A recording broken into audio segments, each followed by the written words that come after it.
What is going on, movie meals? Movie meals. I'm sweating so hard right now. It's gross. Under these lights is Just ridiculous. Everybody stay safe, stay cold. Thank you to Movie Meal patron Steve, Kimberly, Karen. Go check everything out on our channel. Like, subscribe, share. If you like anything movies, this is the place to follow. Go hit that bell, all that good stuff.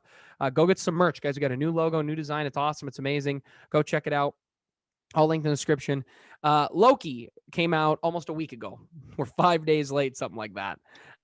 whoops. Yeah, I was on vacation. Well, not really. I was actually doing schoolwork, but then just We made a we vacation. watched it, but we just when we talked about filming, we just kind of never got a chance because we just wanted to take advantage of the part. I wanted to take advantage of the parts that was going to be a vacation, and I had a lot of work I had to get done as well. So it just ended up not happening. And much like the episode, all spoilers here. The episode was talked about as kind of like a side thing. Like I know it seems like the consensus is the least favorite episode so far of Loki. And so that's just what this after show had to be, so let's just get into it. All spoilers. And we'll just go for however long. But Kyle, what did you think of the episode? uh yeah, I think out of all the Loki or all of the Loki episodes, all of the 3 episodes we've had so far, this is probably the least favorite of mine. But it's certainly not a bad episode. Like it does most things very well. It just comes across as a filler episode, to where it kind of fills up time when it comes to the overarching story. I think it does a little bit of a good job when it comes to character work, though, so it's not a complete waste of time. And there is some reveals, or maybe like 1 or 2 reveals about like the timekeepers in general, to where it leads to more questions that I'm sure we'll get into. But Like what? yeah. Get into it now, because I don't remember. To Oh, be you completely just honest. want to do it now? There was the reveal that the timekeepers, or I guess the timekeeper guards, are variants from Earth. That was Yes, revealed from yes. Sylvie, who's Lady Loki, or maybe someone else still. I don't know. Yeah, But that that was a was big like the big reveal. reveal that, at least for I remember, from a week ago. Um, which, maybe they could have done more with it throughout that episode or something. But um, yeah, but with the character stuff, I mean, Loki is still really good. The actress who plays Sylvie, or whatever she is going to be revealed to be, I thought she did a good job, but she's not a character that I'm really grasping onto quite yet. I don't know whether it was something to do with the writing, or whether it was just like the way she was acting in the role, but I just wasn't a character that I was immediately interested in, or immediately like really enjoying. But there certainly wasn't anything bad about her. Like I think she had good chemistry with Tom Hiddleston in the role anyway. So I'm curious to see where they're gonna go from how the episode ended, to where it looks like the whatever world they're on is gonna blow up. So yeah, that's about as much as I got out of this episode. But we'll see. Maybe it actually is a crucial episode to the rest of the show. But for now, I can see why most people didn't really like it all that much. It definitely felt like filler for the overarching story. It does. I agree. I think it was my least favorite of all the episodes so far, but I did enjoy it. I mean, at the moment everybody's talking about, that's the kind of the fun moment, is when Loki kind of does the thing or whatever, and then he reverses the building and really shows off his magic. People were really digging Lots of that. theories for that one. What Yeah. are some of the theories I haven't heard? Oh, there's now there's this debate about how powerful is Loki, or whenever was he able to like reverse time like that, or is the time stone involved? Like, did he take the time stone at one point? And who knows what it could be? Maybe it's just a creative choice to make him that powerful, to where he can throw a building or something. But I'm um, sure we'll get an answer. there will probably be an answer, and it leads to like speculation that maybe Loki's doing a projection or an illusion about this whole planet and this whole scenario, just to like figure out So more about the Sylvie character. the one thought I had was that, but the other way around. Because when Mm. Sylvie does the reveal and she says all of the people at the TVA are just Earthlings who have been taken, um, which, side tangent, my whole thing about why is everybody Earthlings makes more sense if a universal being thinks these people are real mindless and easy to control then Yeah. there you go. Yeah. But my thought, because she explains what it's like to grasp people. She like grasps memories, puts them in memories. So maybe she's doing something like that to Loki to try to get information, is what I'm thinking. And maybe they haven't even left the store they were in on the first apocalyptic planet in episode 2. That was a thought that had come into my head. I am actually really enjoying Sylvie, and I really liked her performance, because what she feels to me like what Loki in like Thor 2 and 3 felt like when they were trying to develop him and he starts actually becoming undone. She seems like she hasn't blossomed yet. We haven't started peeling back the layers, and she's very resistant to it. And I really like that. It feels like this is, where our Loki we've watched go on multiple adventures, so we've seen him unravel. We haven't seen her. Could be her first big adventure, and it just happened to be a massive plan.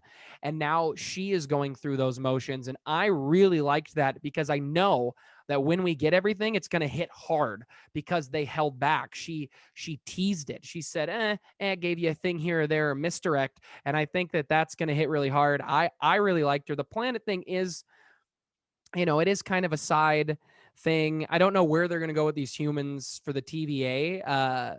Is this an Eternals connection? Is one of the Eternals that we're going to meet in the movie actually controlling everything that's going on right now with time?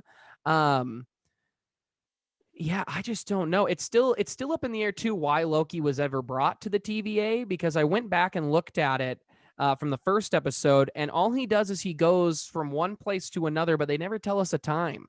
I thought they did, but I went back and had looked, because I was talking about it with a friend of ours, and they didn't actually say like he went back in time or forward in time. He's just in a different place. They never specify that I could see there. Maybe I missed something, but so I'm When curious, he why is escaped, when he when he escaped first escaped in, with the Tesseract. He went to like gotcha. Okay. Mongolia, I believe.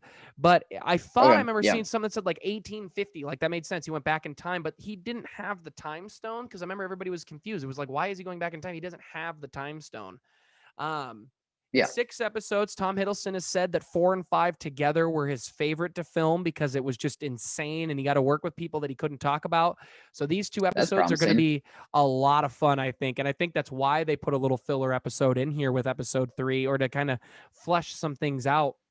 Because it feels like we just don't know what's going on. We kind of felt that way in WandaVision, Yeah. but it was so grounded in what we knew that you could Hmm. theorize all over the board. You could say that's Mephisto, or maybe what's his face, the Fantastic Four will show up, or this or that, because it was so Oh, grounded in our Krasinski. world. This is a Yeah. new world. It's our character in a new world, so it's been harder to theorize and come up with ideas and things like that. So I'm just enjoying the ride. It's been a lot of fun. So yeah, it's hard. I don't have theories. I had that one little thought, like maybe she's manipulating him, but I don't know. Um, I do hope we get. I want to meet these dang timekeepers if they're real. Yeah, I was gonna say, were you upset that they didn't show up? Because I remember you saying like, we better see them. No, it was fine. I mean, Yeah. I enjoyed the episode enough. I don't think this was a bad episode of television. It was just my No. least favorite of the 3. Yeah. Similar to like the early, like episode 3 and 4 of Mandalorian. I felt very similar. Like I really enjoyed it, but it wasn't Hmm. necessarily the best episode. It wasn't a plot moving forward episode. But yeah, and is Kang involved? That's a big thing. People are still thinking it's going to happen, that Kang the Conqueror is involved. I'm Yeah. okay. Again, I'm okay with him being involved. I just don't want him to be a celestial timekeeper, and then he kills his 2 buddies when he finally wants to. I don't want any of that. You know what I mean? I want him to Hmm. have his own Okay. version. There is the theory going around too that they're actually they're in the quantum realm, because in I think it's Ant-Man Sure. 2, you see a city that looks very similar to what Loki looked at. That's the TVA. You fly by a city like that. Oh, Um, okay. and that maybe all these people were just super miniaturized. Because Spider-Man 2 kind of talked about the multiverse, and they kind of make an explanation. Obviously it ended up being a joke. Remember, and Tom was like, there's a multiverse, and he like believed it because the science was there. But right now, Hmm. the only way we know to travel through time is by going extremely small. That if you go extremely small, you can pop out at different places in time. But that's the only way we've ever seen a multiverse time change thing here. So if they are in the quantum realm, that makes way more sense for Kang to be there since he is going to be in Quantum Mania. But yeah, what do you got any thoughts on anything I've been saying here? Uh, no, I mean, Brutal. if that was the case, then okay, that seems to work fine. But I also don't really care too much if they explain how the time stuff works. I mean, I thought they did it enough in episode 1 and 2 to where I'm on board with it already. So they don't really need to further explain like quantum realm and shrinking and this and that. Like for the Loki show, like it works great for Ant-Man, but if it is included, fine. But if not, it's not a big deal either because I think Loki already established it pretty well, at least in terms of how it works within this show specifically. So yeah, that's kind of where I'm at in terms of Kevin's good that. at not breaking his rules too much. My brother would disagree, but I think Kevin does a really good job of bending the rules, and he might change like a little thing here or there, but I don't think he's ever really broken his rules. So whether it is quantum realm or not, I think it'll end up playing pretty good regardless. You know what I mean? It could be. I mean, yeah, yeah, I would say so. Sorry, Yeah, I I'm had a excited. We side only got a thought, but couple yeah, days till we get the next one. It's gonna be. I'm pumped. yeah, Wednesday can't right. come soon enough. I'll probably watch it as soon as I get up in the morning, Hmm. and then just go out on the water all day. All right, guys. Well, I think that's it for our Loki after show here. A little Loki spoiler review. So, thank you to Movie Meal patrons, guys. Go get some merch. Be a member of the Patreon. It's all linked in the description down below. Do all that great stuff. Um, like, subscribe, comment, share, and as always, thank you for watching, Mom. See you guys.